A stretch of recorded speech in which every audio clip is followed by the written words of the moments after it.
and we were having dinner, and the woman of the couple was sitting there, and we were talking about how, this house, and she's saying how nice it was, and she said, do you ever get the feeling that somebody's going to show up at your door and knock on it and say, you got to get out. You don't own this house. You don't belong in this house.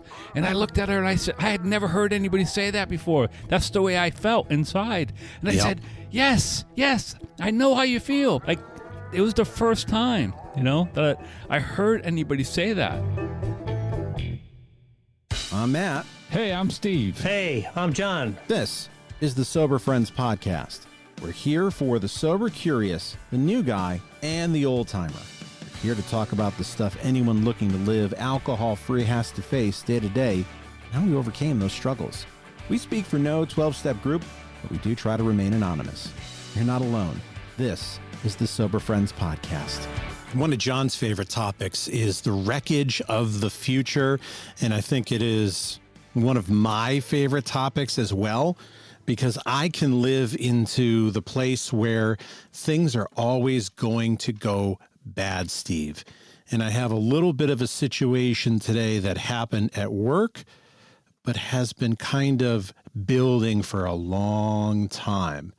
And I don't think it's necessarily about work, but I think it is about something bigger.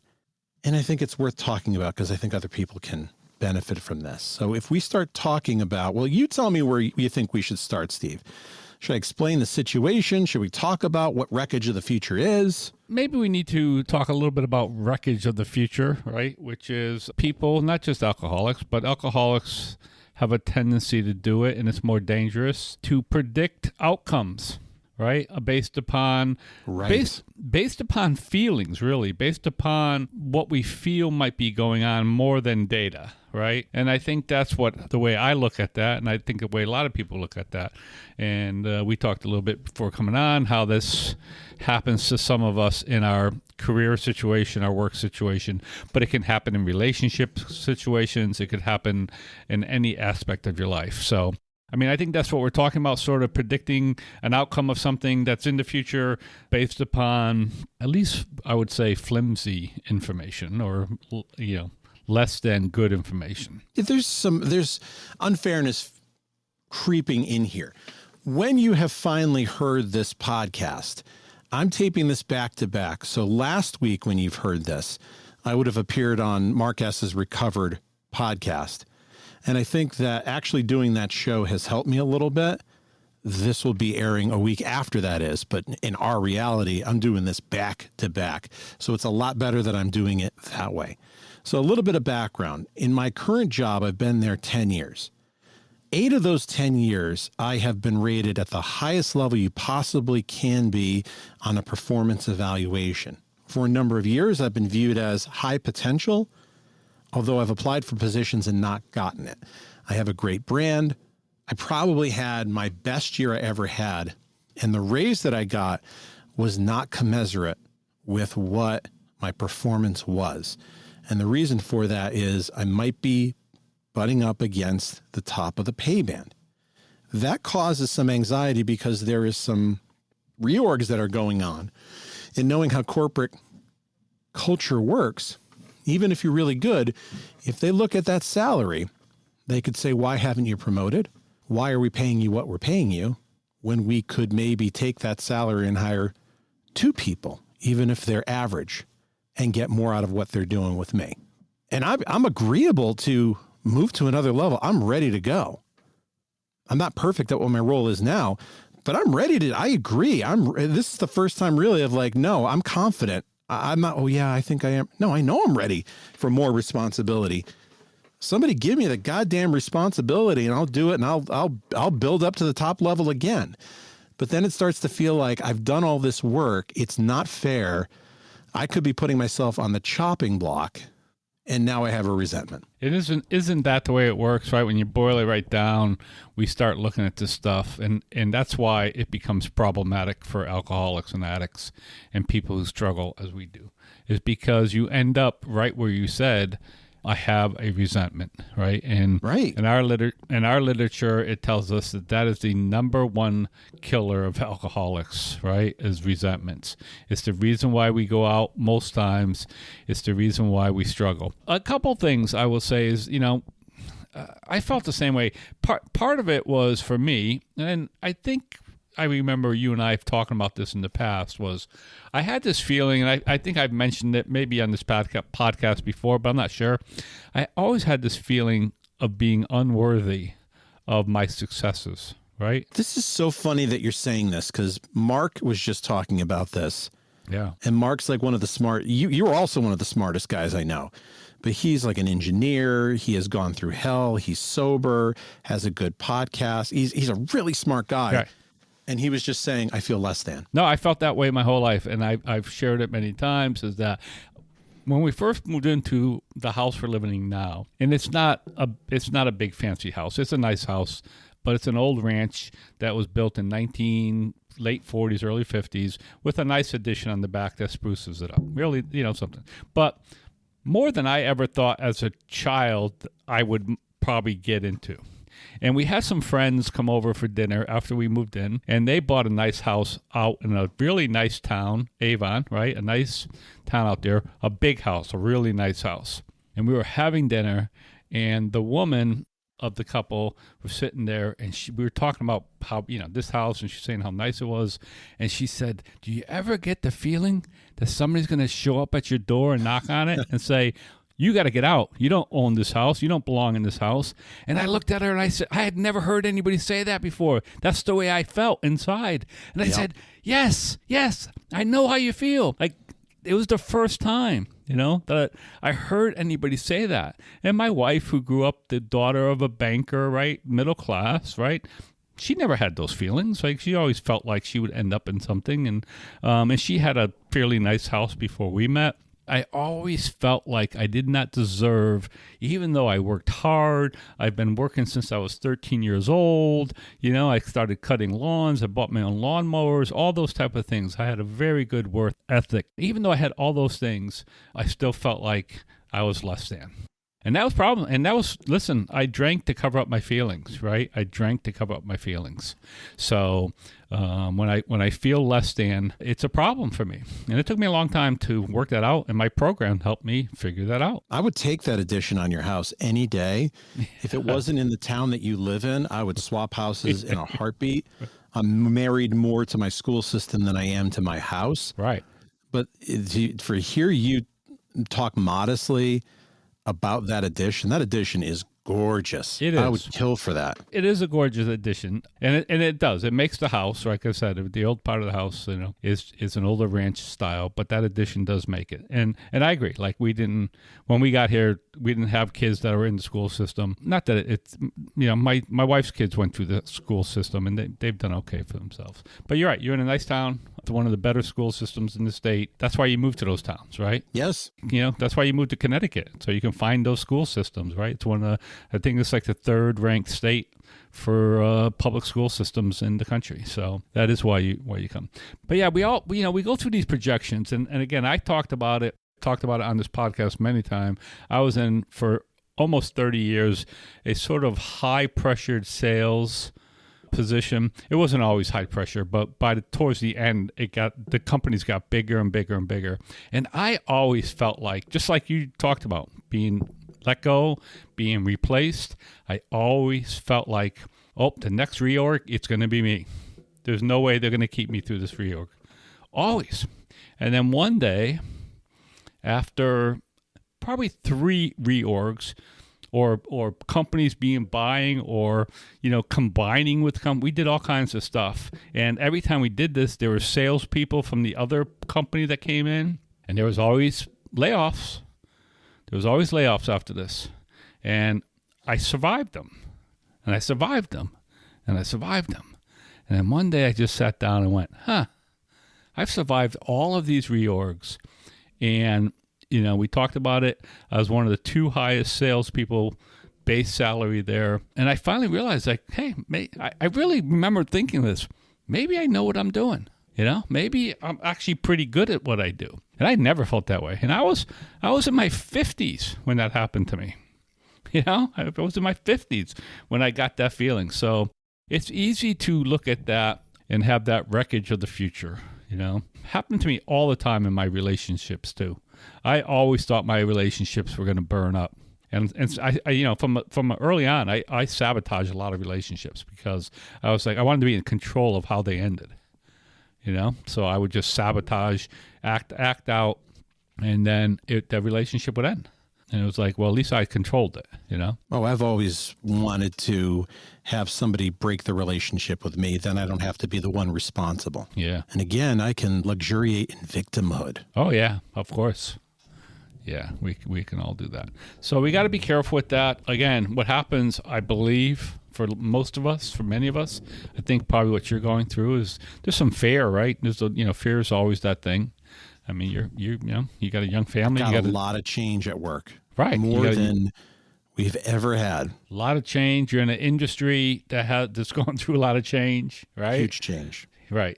An industry that's trying to figure out how to move forward.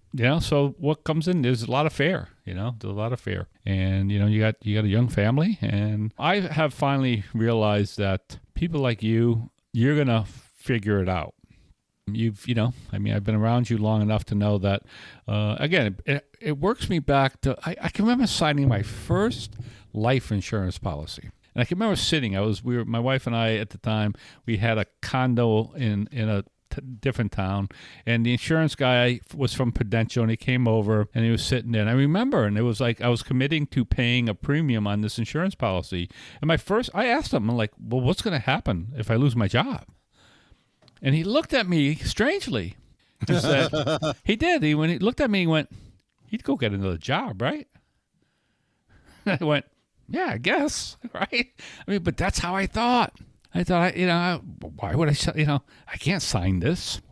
I mean, there was so much fear around that. There was so much worry that I just wasn't going to be good enough to keep anything. I lost a job once, and we let one of those life insurance policies lapse. Mm-hmm. And you know what we did? What? We got another life insurance policy. Right. It really was as simple as that. Yeah, if you're young enough, you can do it. Right, or if it doesn't work, right? I mean, you do whatever you have to do at the time. I think we find that, for us, for me, for you, for John, wherever he might be. You know where he is. He's in the woods. Yeah, probably. I know it's wet and cold out there, but yeah, he's probably here's trying what to you kill. know about John, as an aside. Yeah. 2 things. He's 1 in the woods, and 2, there's a family of mammals that are going to lose their mom tonight. Probably. Yeah. John will gain dinner. Yep. Bambi will lose her mom. And that's a fact. Right. Yeah. It's a sad fact, but it's a fact. Yep. But, all of us, I mean, we're going to figure this stuff out. We're going to figure out how to move forward. John went through a bunch of change in his life recently, right? Last few years. Right. And, we all went through. I remember we were all talking. You had some opportunities. I had some opportunities. We were all talking a little bit about it. Like, hey, what's going on? John and I are older, trying to figure out how we move forward. And it all worked out. It all worked out. We found our way. John has less responsibility now, works for a solid company. I have never seen him happier in his career. I agree. I agree. Listen, I mean, he fell into it, and again, it's one of those things. He was pissed when he got laid off or fired or whatever you want to call. He was pissed because he felt like you, that he had earned, this. He had earned this place. He had a few years left before he wanted to retire, and next thing you know, he was kicked out the door a little bit for those reasons that you're talking about. Right? Mm-hmm. It's like he was expensive. He had hit a certain point. That's the other thing, right, is that you're absolutely right. You think about it. If he got his wish, he would have been at his old company, and he would not be as happy as he is today. No, he would be dealing with the nonsense that he always talked about. I never hear him talk about the nonsense he talks about now is, oh, my boss has all of these problems. It's not my problem now. Right. All I can do is guide him and mentor him and teach him what I would do. But at the end of that, it would have been mine. But it's not anymore. Right. Yeah. So that's the other thing is that, when things change, sometimes they change for the better. And it happened. Listen, again, in hindsight, it wasn't easy going through it. In hindsight, I look back at the times where I thought things were really difficult. And they were. There were times where, listen, I was a commission salesperson, and they changed our commission plan every year. It's like every year. And I always used to tell my boss, I need to figure out how I make my money. And it was always that way. Like the first couple of months, I would struggle making commission. And then once I figured out the plan, I was like, okay, now I know what I need to do to hit my numbers, And that was the same way. I got good reviews. It's a struggle. It's a struggle. It's an internal struggle, not an external struggle, right? Like most of them are. It's in our minds. That's what we have to fight every day. I could put it on the flip side, and I don't think this is a reality, nor do I think it's likely to happen. But as much as they're going to get rid of this guy because he's too expensive, could be, let's take somebody who's mediocre at the next level and reassign them or get rid of them, and let's put me in that role with a modest bump. All of a sudden, I went from expensive to pretty cheap. And here's the thing you have to remember, something I was thinking about when we were talking just a minute ago, is in the big book, right, you have the section, the chapter 2 employers, right, written by our friend Hank P. And if you talk about it here, they talk about these companies that insist, back in the 30s, they insisted they didn't have an alcohol problem. And he said companies don't understand what kind of problems they have. And one of the things he talks about is how much it costs to train somebody to be an executive. So that when you lose somebody, right, you've lost thousands of dollars of training and knowledge. And I think that's another thing that you have to think about. And it's one of the reasons why I was able to keep my job, is that there was a bunch of knowledge that I had. I had relationships with customers. I had a bunch of stuff. They're not going to replace you with 2 people cheaper because they're not as good as you. I mean that. They're not as good as you. And it doesn't mean that some bean counter won't look at your salary one day and decide that salary's got to go because the company needs that money to be gone. That doesn't mean that's not going to happen. But it's harder for them to do it. They're going to look at you and they're going to weigh it. They're going to weigh it. I mean, what's going to happen is you've talked about it before. It's not so much they're going to bring up somebody new. What they're going to do is they're going to probably cut somebody and they're going to ask you to take on more responsibility. I would be happy to do that. Right. I'm fine doing that. Right. You're going to say, hey, listen, we need you to take on extra employees or take on this other piece. I mean, that's the way of corporations nowadays, is to do that stuff. If anything, that's my problem, is I'll take on too much more. I'm not good at saying no. All right, so we got these fears. I hope that you can identify with these fears. Now we got to talk about, well, what do you do? This is part of life. I can't drink over it to get rid of this stress. So what do you do in this situation? What are our tools? Yeah, our tools is one of the things we're doing. I mean, we're doing something publicly, if you will, on this app, right, on this podcast, that we do privately, right? So typically a lot of times after a stressful day like that, you pick up your phone. You're going to call somebody, and you're going to talk about it. You call me, you call John, you call other people, you call Timmy, you call a bunch of people until you get somebody to talk to. And you know something? We all feel better after we talk to somebody about it. So that's one of the tools that we can use. And then, the other tool, one of the other tools is, depending on what your spirituality is made of, it's prayer and meditation, right? It really is. So if this is where I missed with this. Yeah. I in talking to Mark, we talked a little bit about, your higher power. And I'm like, God damn it. The higher power didn't even come into my thinking. I was totally in control of the show again. I took both hands, put it on the steering wheel, and I have a death grip. Yeah. And I didn't know I did it. Right. And that is what we do in those situations, right? We revert back to that. I have to be in control. I have to control this.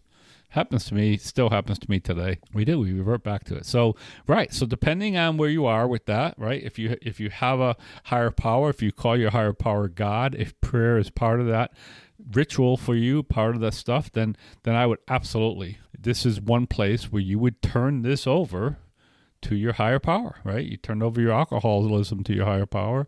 You have this unknown, or you have this fear going on, so you turn that fear over to your higher power. And even if your higher power isn't, even if your higher power is the good old, group of drunks type of higher power, you just bring it to a meeting and you share it, right? Because what's going to happen, you bring this to a meeting and you share it with 25 or 30 guys, what's going to happen is you're going to get some feedback either during the meeting or after the meeting of people who have gone through the same thing. And you're going to realize, something, it's not that bad.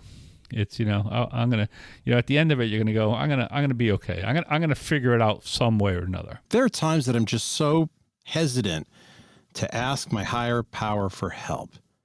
Have you ever been in that situation? And if so, I'm sure there are other people who I can identify with it. What makes us not want to ask our higher power for help? I think it's just, selfishness and self-centeredness, right? I mean, that is the root of all our problems, right? I mean, we just think that we're all, as much as we want to have that higher power take over our lives, it's a difficult thing to do all the time.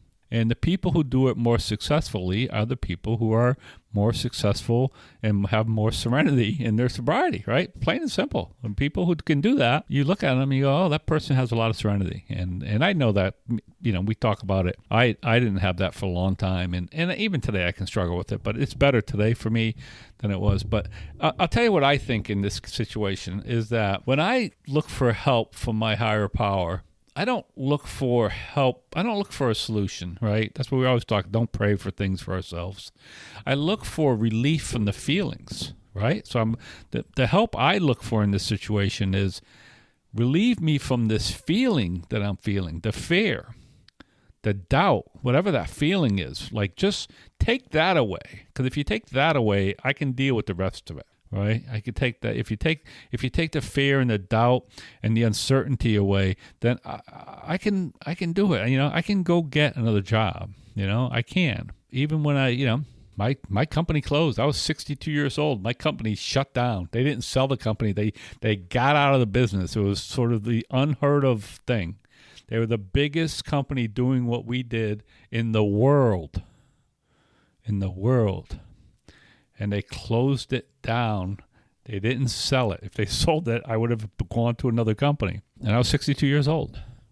And I worked until I was September. And I had, I had options to go to work and went back to work that December. I wasn't out of work for 2 months. Matter of fact, I went to a conference with the company I'm working for now in November before I even was on the payroll. I mean, they paid for the conference, and my wife and I went out, and it was a great trip. Yeah, this program has given me an opportunity to do those type of things. I would have been in big trouble if those type of things happened when I was still drinking, because it would have pushed me to drink more. That fear, that uncertainty would have pushed me deeper and deeper into my alcoholism. I would be loaded tonight if I was still a drinker. Absolutely. This would have been, I would have gone out and got a nice bottle of Côte de Rhone, or it would definitely be a wine night. Yeah. And when I'm drinking wine, that bottle is going to be gone quick. Yeah. That's how I stopped drinking. The bottle's gone. No, me too. When at the end of both of my drinkings, the second one more than the first one, but even the first one, I was drinking a lot of wine. The second one, I was drinking almost exclusively wine at the end of my drinking. It just seemed to work for me, just like you. It just seemed to work for me. And the truth was, it was the same thing. I drank until the bottle was empty. Yeah, Mark was talking about sometimes it's tough to go down the beer aisle because you see that beer and all that new stuff that you haven't had a chance to drink. And the beer never did anything for me afterwards because I just think about how bloated and gassy it'd be. Wine didn't have that. Scotch didn't have that.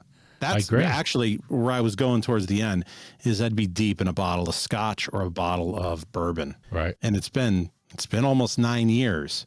Yeah. So I would be totally blot out if I continued from that time. But we don't need to be, because we do have options, right? We do have options, and we have tools that we can use. And like I said, the most important one, the biggest option, the biggest tool in our tool chest is to pick up the phone and talk to another alcoholic. Yep. Right? When everything else fails, extensive work or discussion with another alcoholic is what will do the trick. And I got a call today from somebody who was struggling today. One of our guys, and he was just having a shit day. And we talked for 15 minutes or so, and I'm sure he felt better. We talked about a few things he could do. One of the things I said, maybe you should go to the gym and work off some of the stress. And he goes, well, and he says, I'm sitting in the parking lot before I walk into the gym. And I'm like, that's a good option, man. Yeah. That's a good option. I used to, when I was pissed off or resentful or something, I used to love to go to the gym. That's what my 14-year-old son does. Yeah. Cause I was more a runner back then than anything else, but I would go, I would do my workout, and I would get on a treadmill or something, and I would just kick my own butt. I would run hard, I would run long, and I would just exhaust myself. And sometimes that's what you need to do. We had a new guy come in to, there's a lot of tools, and some of them aren't as welcome as other ones, but we had a new guy come into our Friday night meeting a couple weeks ago, and I always talk to the new guys, and I talked to him. He came back the next week, and I said, hey, how'd your week go? And he goes, I didn't get out to many meetings. He goes, I felt kind of crappy. I'm like, yeah. I said, you probably need to go to some meetings. He goes, I felt like yesterday or the day before, whatever it was, he goes, I felt like I was really struggling that I wanted to drink. And he said, I know I probably should have called somebody. So he goes, but I went to bed. And I said, going to bed's not a bad idea. Yep. When you're feeling like that, calling it an early night and going to bed it's not a horrible idea. And hopefully you wake up in the next day and you feel better. If you don't, then you need to do something about it. So there's lots of things we can do. Like I said, sometimes it doesn't seem like it's a good idea, but hey, you just got to try things that work for you. There's a lot of tools in the toolbox. You talked about calling another alcoholic. As far as I'm concerned, that's step 12. You're sharing the message. And if you're having a bad day, sharing you're having a bad day is sharing the message with somebody else who can help you. Another tool is sleep. And I think a lot of what I'm dealing with right now is this freaking time change, right? Which has put me over a rail. Today was a rough day, mostly because I really haven't slept well in a couple days. My timing is way off. Yeah. Way off. And there were things that were just not going well. I screamed the F word at my computer today because something went wrong, and I never do that. Yeah. So I was already weak today. You mentioned that. I told my wife today, I won't say never. I seldomly nap or lay down during the day. And for some reason, I've been feeling sluggish, certainly the last few days. It's been a little bit longer than that, but the last few days for sure. And I, too, have not slept well. Part of the deal is we got a new cat in the house, and I won't go into the whole story, but the cat has bonded to me because I take care of the animals in the house. So the cat just recently got freedom to be sort of loose where she can access the whole house at night, and she has chosen to sleep with me. Problem is we have a dog, and they're leery of each other. They don't, there's no issue between them, but they don't like to get too close to each other. And the dog likes to come into the room and lay down next to my bed, and then the cat can't figure out how to get off the bed to get out of the house, out of the room, and then to her litter box area. And last night at about 1 o'clock, I noticed that the cat was in my face, and I literally think the cat was trying to wake me up so that I could help her get off the bed out of the way. So, between this cat, for me, between this cat and this time change, I was on a very good sleep schedule. I would wake up every morning somewhere between 6 and 7 o'clock. Me too. I was getting up earlier. Every morning. Like 6:30 was about almost the time where I'd be up out of bed, about 6:30 every morning. No alarm clock. I just get up. I would be able to tell by how light it was outside. Okay, it's time to get up. And now, the first day I slept after 7. But, I didn't sleep well because I was up a couple times. It has not been a good transition. It has not been a good transition for me. I was tired. No, I woke up at 6:30. It was pitch black. Yeah. Right. Freaked me out. Today I laid down on the bed. I laid down. I wasn't feeling, I had a little bit of a headache. And I laid down. And then my wife, literally, I was laying down for about 10 minutes. My wife called me, needed some help, do some stuff with dinner, and I got up. That doesn't help, halt. Hungry, angry, lonely, tired, right? Yep. So, and they say, you have any one of those, you better got to be cautious. You have any two, you're in trouble, right? So if you're tired, then all you need to be is one of those other ones, and all of a sudden you got a bad combination going on. Let's see what I had today. Definitely I was hungry. I got angry. Right. I don't think I was lonely. If anything, I needed all the people who were in the house today, because it was a day off from school, to get the hell out of this house and leave me alone. Right. So I wasn't lonely, but I was fatigued like you wouldn't believe. I was exhausted. Yeah. Bad news. And I wasn't realizing it. If you're brand new and you don't have a copy of Living Sober, go grab a copy of Living Sober. It's the cotton candy of AA. It's not heavy like the big book. It is an easy read. It's enjoyable. And every freaking page is something you can use to keep you sober for one day. Yeah. The best literature you could have. That's a good piece of advice right there. It really is. It's an easy read. You can just read a little bit of it, right? Like you said, it's just very easy to pick up, read a little bit, and put it down without feeling like, I need to finish a chapter. I need to finish this or that. So it's really a good suggestion. So I think this is good. We talked a lot of tools when this comes up, and in the moment, even when it seems so goddamn real that everything's about to fall apart, if you just use your tools and you talk to somebody, you get that focus back and you're not making an emotional decision. We need you to help us drive the show. So I'm putting in our newsletter. And if you don't get the newsletter from me every single week, please go to soberfriendspod.com and sign up for the newsletter, because one of the things I put in there is a question of the week. It's usually like a yes or no question, something quick. And the question, Steve, that I asked this week was, what format of the show do you like best? A topic discussion like this, or when we have a guest interview? What do you think they said? My thought would be a guest. Not sure. It was a 50-50 split. No kidding. 50-50. So it wasn't a huge sample size. So if you want to get us some feedback, sign up. Click on the newsletter. I put some effort into it. I put in every single week some type of sober article that you can link to, and you can get a little experience, strength, and hope of something going on in the world. Here's what I also want you to do. I want you to go to Apple Podcasts, give us a review, give us a rating, tell us what you like, so other people who are scanning through looking for sober programming see us and know we're the one that is really going to be helpful. We saw a new guy yesterday, and I'm mentioning this because it was helpful to talk to somebody who was coming back, and we told him about our podcast as something helpful. And Steve, what did he say? What's podcast? I Fuck you! I just... You felt old, Matt? I didn't think he was that... He wasn't that old. Yeah. I'm like, wow, there are people who still don't know what a podcast is. Yeah. I was surprised by that, because I knew the fellow from before, been around a little bit, but he was coming back. And it was nice to see him. He seems very interested in working the program and getting back on his feet. But yeah, I was surprised by that too. Matter of fact, I checked out to make sure I had his right number today, and I'll give him a call tomorrow and check in on him, see how he's doing. This was another one where I was taking my will back. I didn't want to give him my number. I didn't want to talk to him. I just wanted to go home. Last night, I just wasn't in a great place because of the time change. And you know what? I'm like, I can't do that at this meeting because I'm a treasurer. I help out with things. I speak up every week. I'm one of the people who is there every freaking week. And I'm not saying this out of ego. I'm saying this, I have responsibility. Yeah. I'm not important. I'm responsible. Right. If somebody brand new is coming in at that meeting and we're rather small, I better go over, say hello, pat him on the back, tell him it's okay. Because he was one of these new guys who's like, I don't know how to do this. I don't know how to call people. And the answer is, if you don't know how to call people, just say, hey, I don't know what to talk about. I'm really awkward right now.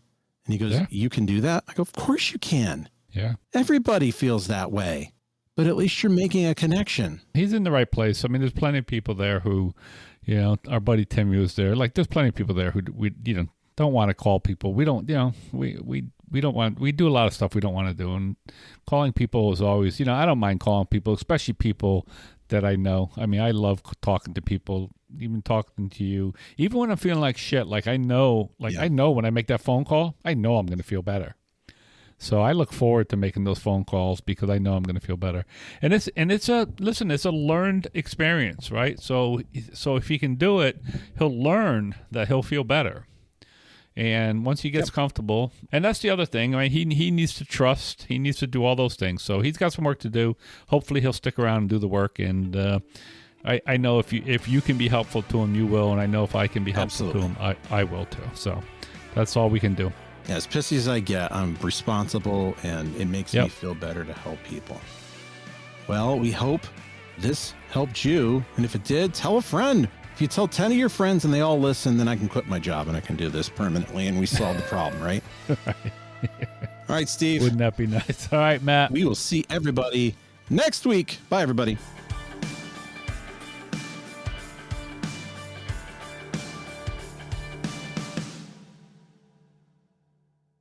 You made it this far into the podcast. That tells me you're a pretty big fan.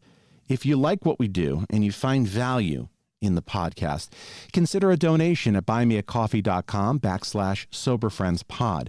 Your donation keeps us on the air to help out the new guy and helps us defray some of our costs. If you find value in our podcast, please consider a donation at buymeacoffee.com/soberfriendspod.